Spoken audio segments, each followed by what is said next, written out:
بسم اللہ الرحمن الرحیم الحمد للہ رب العالمین والصلاة والسلام علی رسولہ الکریم اما بعد قل هل يستوي الذين يعلمون والذين لا يعلمون انما يتذكر اولو الالباب۔ صدر علی وقار اور حاضرین مسابقہ، میری تقریر کا عنوان ہے تعلیمی بیداری۔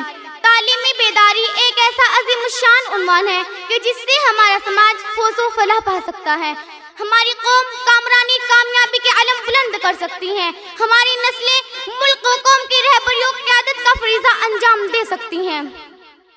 چونکہ علم ایک ایسا زیور ہے جو زندگیوں میں انقلاب پیدا کر دیتا ہے، تاریکی کے بادلوں میں روشنی کے چراغ روشن کر دیتا ہے اور جہالت و ضلالت میں اتھاہ سمندر کے راہ استوار کر دیتا ہے۔ قوم علم کی زور بازو پر ترقی کے اعلیٰ مثال قائم کرتی ہے، علم کے سمندر میں گوتے لگاتی ہے، علم کے علم کو اونچا کرتی ہے اور پھر حقیر سی سوئی سے لے کر بھاری بھرکم جہازوں پر اپنے نام کے ٹھپے لگواتی ہیں اور یہ اعلان کرتی ہیں کہ میرے ہاتھ میں قلم ہے، میرے ذہن میں اجالا، مجھے کیا دبا سکے گا کوئی ظلمتوں کا پالا، مجھے فکرام نے عالم تجھے اپنی ذات کا غم، میں طلوع ہو رہا ہوں تو غروب ہونے والا، میں طلوع ہو رہا ہوں تو غروب ہونے والا۔ چونکہ تعلیم سکھاتی ہے جینے کا سلیقہ، تو پھر تعلیم کی بدولت تاریخ ہی گواہ ہے کہ آگ کی پرستش کرنے والوں نے آپ کو اپنے قابو میں کر لیا۔ پھر کیا تھا؟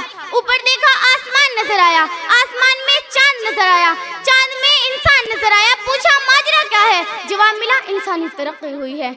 نیچے دیکھا زمین نظر آئی، زمین میں سمندر نظر آیا، سمندر میں گہرائی نظر آئی، گہرائی میں انسان نظر آیا، پوچھا ماجرا کیا ہے؟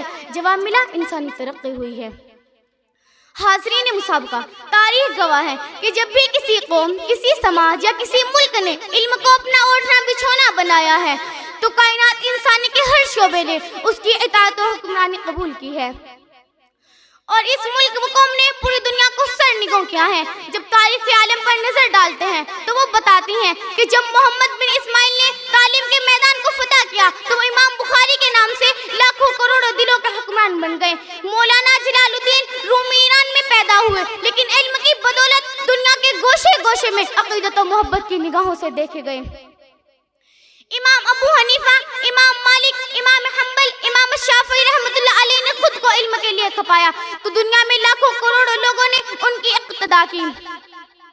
عبد القادر جیلانی کی والدہ نے اپنے لخت جگر کو تعلیم کے لیے وقف کیا تو پوری دنیا ان کی عقیدت و محبت کی دیوانی ہو گئی۔ امام غزالی نے اپنی حیات مستعار کا بیشتر حصہ علوم عقلیہ و نقلیہ کے حصول میں گزارا تو حجت الاسلام کے نام سے زندہ جاوید ہو گئے۔ مولانا اشرف علی تھانوی نے علوم و معارف کے کتب خانے بھر ڈالے تو قوم میں مسلم ان کے احسان کو آج تک فراموش نہ کر سکی اور نہ کبھی کر سکے گی۔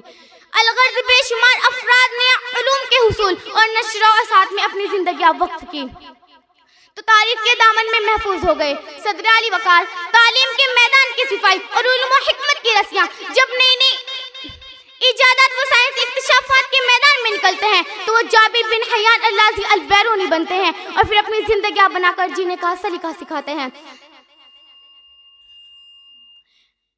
علم نے خونے رگے جا دیا اور نہ مرا، علم نے خونے رگے جا دیا اور نہ مرا، علم نے زہر کا پیمانہ پیا اور نہ مرا، علم سقراط کی آواز ہے عیسیٰ کا لہو، علم سقراط کی آواز ہے عیسیٰ کا لہو، علم گہوارو سیارو انجام و نمو، علم عباس علمدار کے زخمی بازو، علم عباس علمدار کے زخمی بازو، علم بیٹے کی نئی قبر پر ماں کے آنسو۔ وآخر دعوانا ان الحمدللہ رب العالمین۔